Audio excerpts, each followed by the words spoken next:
Imagine returning to your childhood home, where every corner hides a memory you've tried to forget. Ethan wasn't prepared to confront the ghosts of his past, but after his mother's death, he had no choice. As he opened the door to the old house, he had no idea he was about to uncover a dark secret that tied his imaginary friend, Clara, to the mysterious disappearance of several children in the town. If you've ever found yourself reliving memories you'd rather keep buried, or if you feel like the past still has something to reveal, this video is for you. Get ready for a journey full of suspense and discoveries that will keep you hooked until the very end. Behind the doors.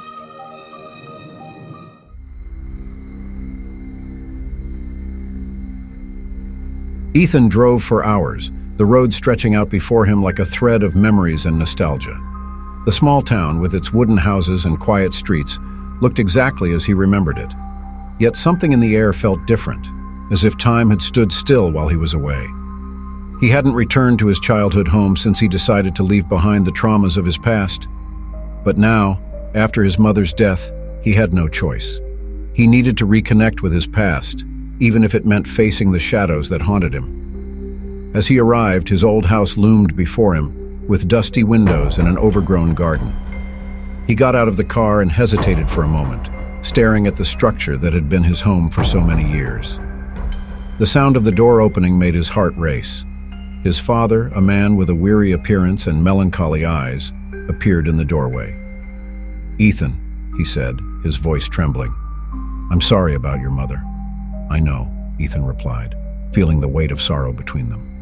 She'd been sick for so long.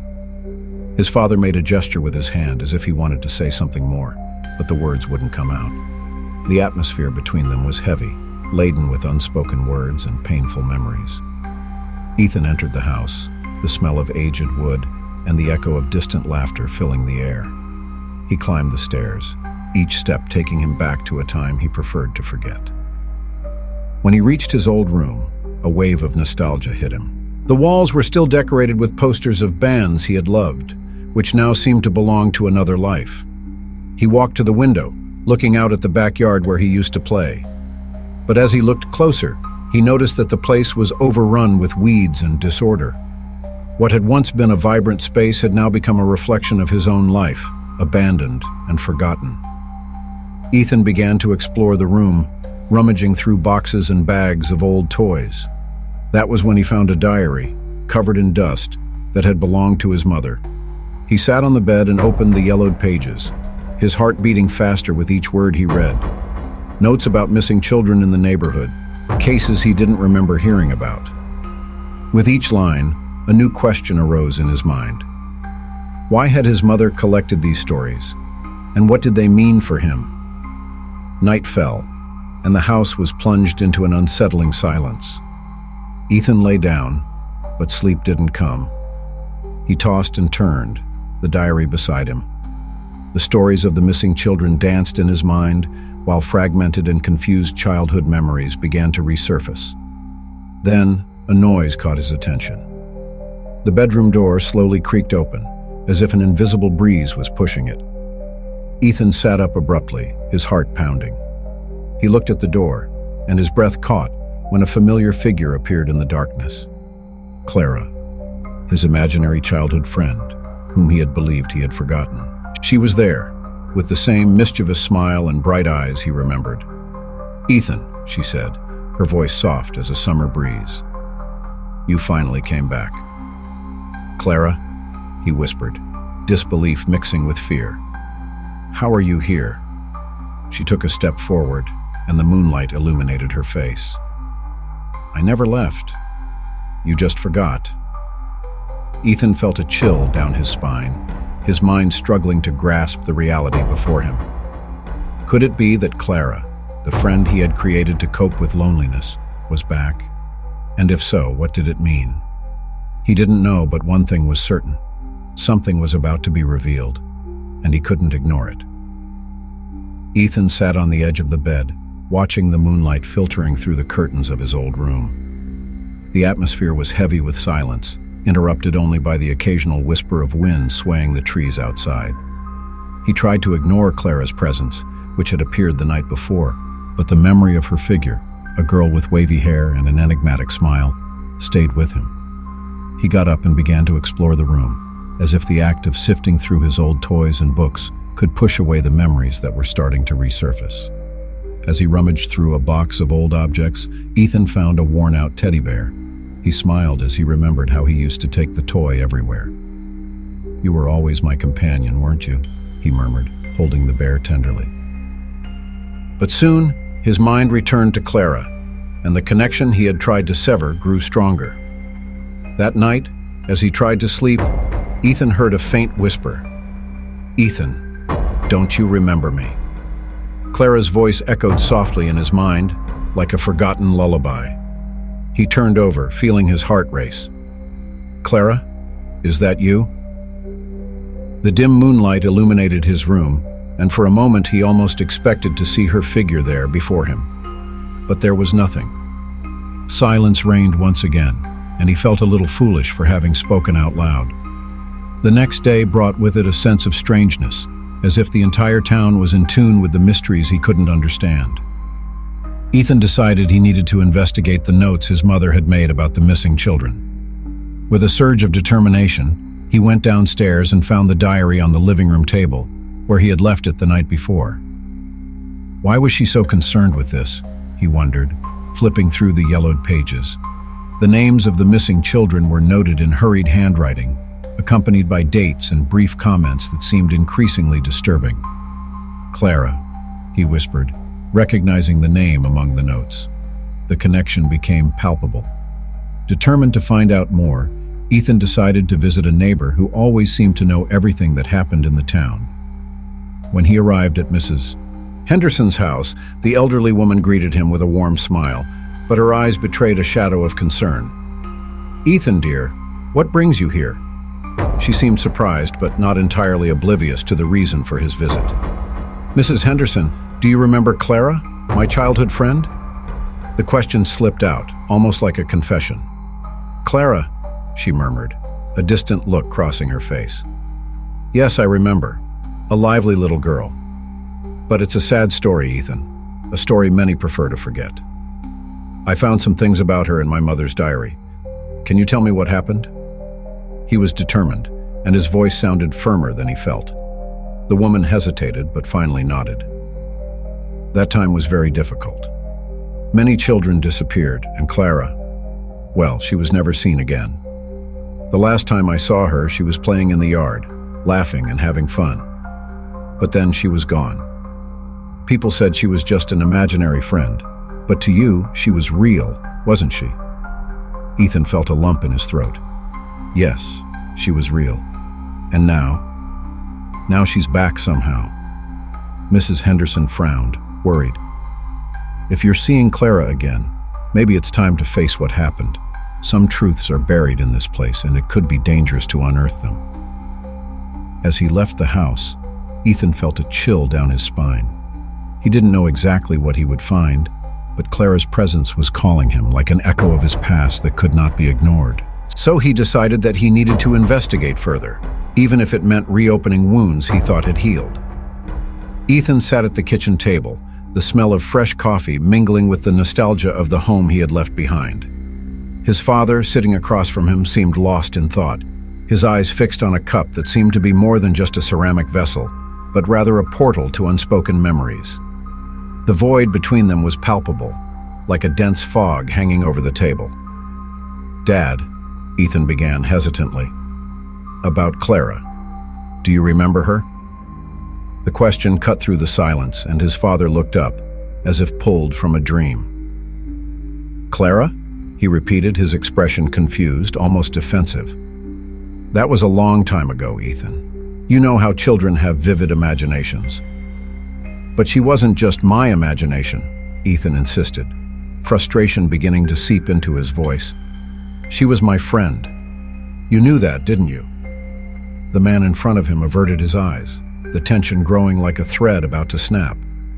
I didn't want you to get attached to something that wasn't real," he murmured, his voice so low it was almost lost among the sounds of the house. "It was easier that way." "Easier for who?" Ethan asked, feeling the heat of emotions rising through his body. I was a child. Clara was all I had. His father sighed heavily, and Ethan could see the years of pain and regret etched on his face. I didn't know how to handle it. With you. With your mother. He hesitated, a fragile moment of vulnerability. She always believed you needed Clara. I just wanted to protect you from the pain. Protect? From the pain of losing someone I loved? Ethan felt the anger growing, but also a trace of sadness, as he realized that his father, in some way, had tried to do the best he could. She's back, Dad. Clara is back, and I don't know why. His father's expression hardened, and he shook his head. You need to let that go, Ethan. The past is a dangerous place. But I can't. Clara is guiding me, showing me things about the missing children, about the town, Ethan exclaimed, the frustration in his voice echoing through the kitchen. Missing? His father looked at him, now interested, though still skeptical. What do you mean by that? I found Mom's diary. She wrote about the children, about what happened to them. And what does that have to do with Clara? She's showing me things in dreams, clues. I need to find out what happened. Ethan felt the urgency growing inside him, as if an invisible clock was counting down the seconds to something he couldn't fully understand. Clara's image danced in his mind, her innocent smile and ethereal presence like a beacon in the darkness. Ethan. His father finally spoke, his voice softer. Do you really believe Clara is back? I don't know how to explain it, but yes. I feel like she needs me, and I need her. The man in front of him seemed to be struggling with his own memories, and Ethan realized there was something more there, a hidden fear, perhaps. You should be careful with these things. The mind can be treacherous, Ethan. Careful? Or are you afraid of the truth? Ethan challenged. Silence fell over the kitchen again, and Ethan stood up, determined. He couldn't let the past hold him back. Clara was with him, and he knew he had to follow the clues she was giving him, no matter what his father said. That night, Ethan's dreams were filled with flashes of light and shadows, Clara guiding him through paths he didn't remember knowing. He woke up sweating and gasping, but with a sense of purpose. Clara's words still echoed in his mind. Go to the forest, the answer is there. Without hesitation, he dressed quickly and decided it was time to face the mysteries that surrounded his childhood, even if it meant stepping into the unknown. Not just for Clara, but for all the children who had disappeared. He needed to know the truth. Ethan was frozen in front of the abandoned house. The wooden boards creaked beneath his feet, and a cold breeze made the dry leaves dance around him, as if they were whispering forgotten secrets. He remembered Clara's words echoing in his mind. The answer is here, Ethan. We need to know the truth. With one last glance at the forest that stretched behind him, he took a deep breath and crossed the threshold of the open door. The interior of the house was a labyrinth of shadows and dust, each room carrying the weight of forgotten memories. As he climbed the creaking stairs, he found himself in a cramped attic, its door slightly ajar. The faint light of his flashlight illuminated a space full of objects, as if time had stopped there. Old toys were piled in a corner, covered in dust and cobwebs. There were dolls with hollow eyes, wooden cars, and an old music box that, when opened, began to play a sad and nostalgic melody. As he explored, Ethan found a pile of yellowed photos, all depicting smiling children. His heart raced as he recognized a familiar face. Clara. The image showed her at a picnic, surrounded by other children, all with radiant smiles. But what disturbed him most was the date on the back of the photo, 1995, the same year Clara disappeared. What happened to you? Ethan murmured, feeling a lump form in his throat. As he continued his search, he found a worn-out diary stained with moisture. He flipped through the yellowed pages and soon came across disturbing notes. Rituals under the full moon. No one can know. The words seemed to whisper, calling him. With each sentence he read, a sense of panic began to form in his chest.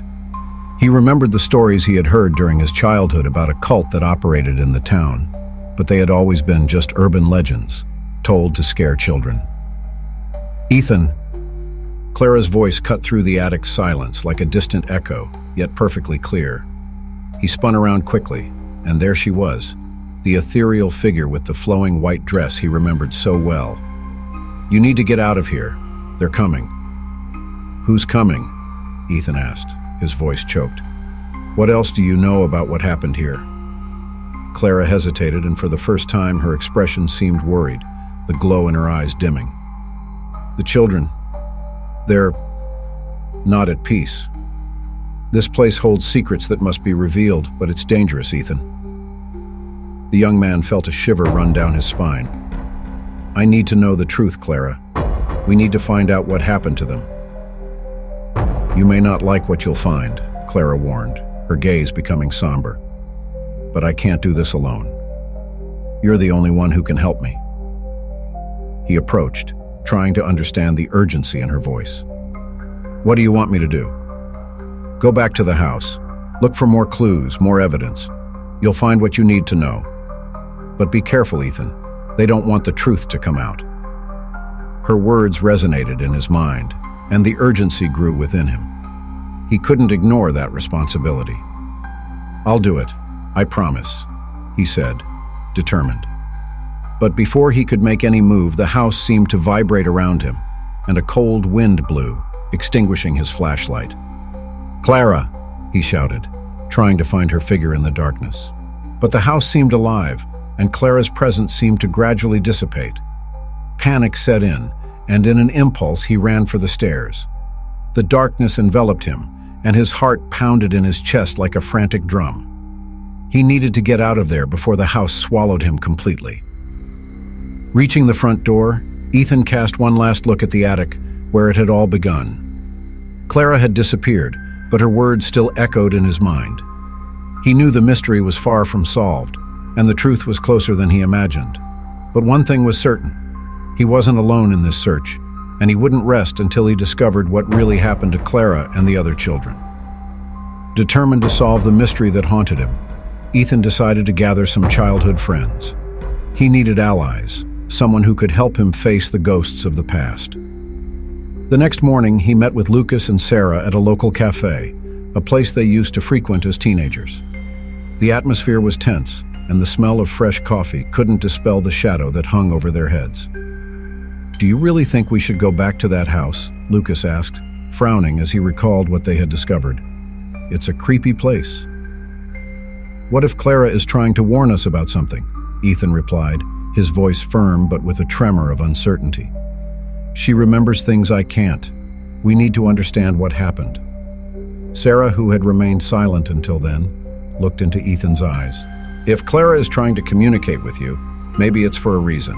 I'm in, but we need to be careful." After hours of planning, the group decided to meet at the abandoned house at dusk.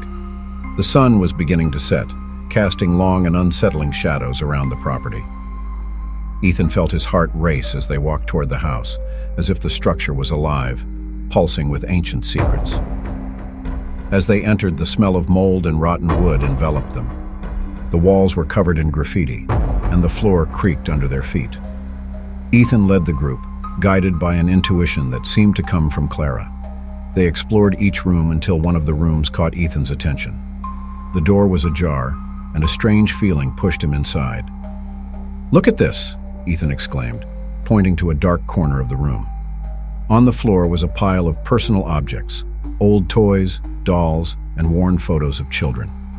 Ethan's heart raced as he recognized Clara's face in one of the photos. "This is horrible," Lucas muttered, looking around as if expecting something to appear at any moment. "What happened to these children?" "We need to get out of here," Sarah said, her voice tense. "This isn't right." But before they could move, a shadow was cast at the entrance of the room. A hooded man appeared, his face hidden in the darkness. The air grew heavy, and Ethan felt a wave of panic. The stranger watched them in silence, and the group was paralyzed. "Who are you?"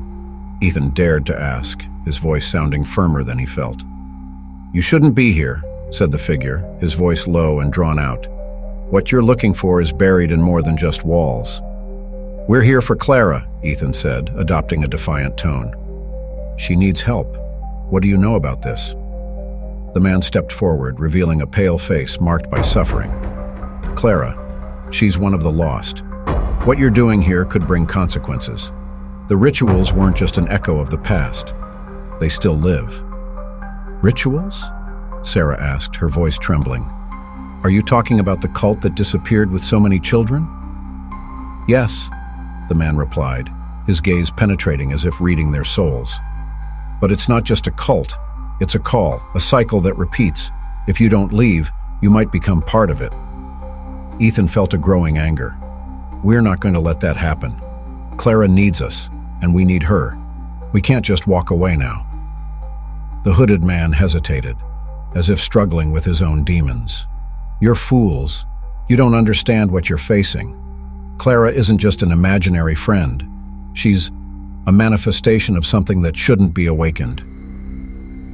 As silence hung in the air, Ethan looked at his friends, who seemed as frightened as he was. But he also saw the determination in their eyes. They couldn't back down. They needed to face the truth, no matter how dark it was. We're not giving up, Ethan declared, his voice now stronger.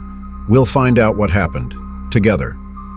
With that, the group prepared to face the unknown, hoping that by uncovering the mystery of Clara and the missing children, they could bring to light what had been hidden in the shadows of the abandoned house. Ethan was paralyzed, the hooded figure before him emanating an aura of terror and mystery.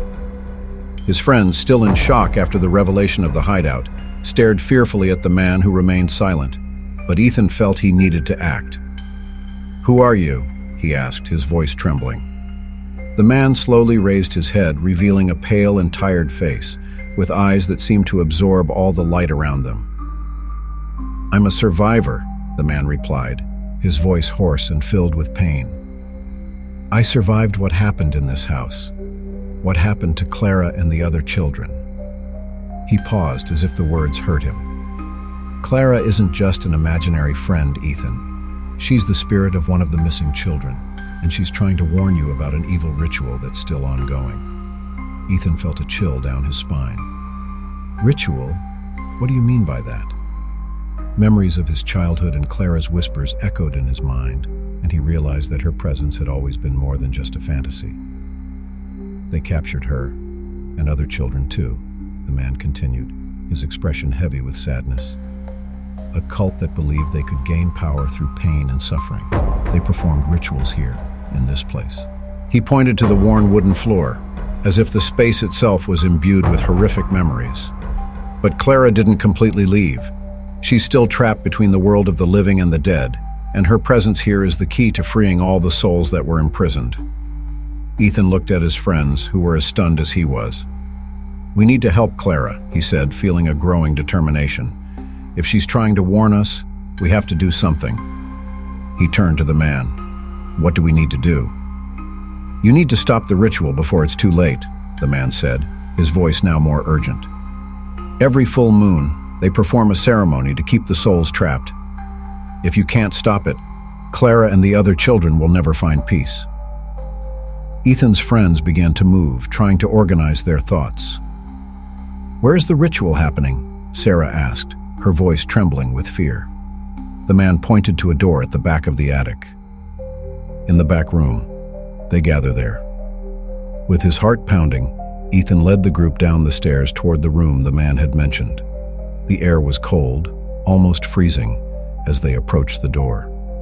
The sound of murmurs and distant laughter echoed through the walls, as if something was about to happen. "Are we ready for this?" Jake whispered. With an act of courage, Ethan pushed the door open, which creaked loudly. The scene before them made his heart stop. In the center of the room, a table was covered with lit candles and strange symbols drawn on the floor. The cult was gathered, hooded figures standing in a circle, chanting words that seemed to come from another dimension. "Now!" Ethan shouted, and together they charged forward. The man who had guided them stayed behind, watching, as if knowing it was time for Ethan to face his destiny. "Clara!" Ethan shouted, his voice echoing through the room. "We're here to help you!" The hooded figures turned, surprised, and the energy in the room changed instantly. The candles began to flicker, and a shadow seemed to move toward Ethan. "You shouldn't be here!" one of the figures shouted. But before they could move, Ethan felt a wave of determination surge through him. He remembered the moments he had spent with Clara, the friendship they had shared. "We're not going to let you take any more children," he shouted. With that, Clara appeared beside him, her light shining brightly, a manifestation of hope and courage. "Ethan, together!" she exclaimed. Her power began to expand, and the cult's murmurs turned into cries of despair. "Free the souls!" Ethan shouted. And with a gesture, Clara guided them. The hooded figures tried to resist, but the strength of Clara and Ethan's friends became overwhelming. As the light intensified, Ethan felt Clara's presence merge with his own. "Don't forget me, Ethan," she whispered. And in one last effort, the trapped souls began to free themselves, floating away as the cult disintegrated into shadows. Ethan fell to his knees, exhausted but relieved.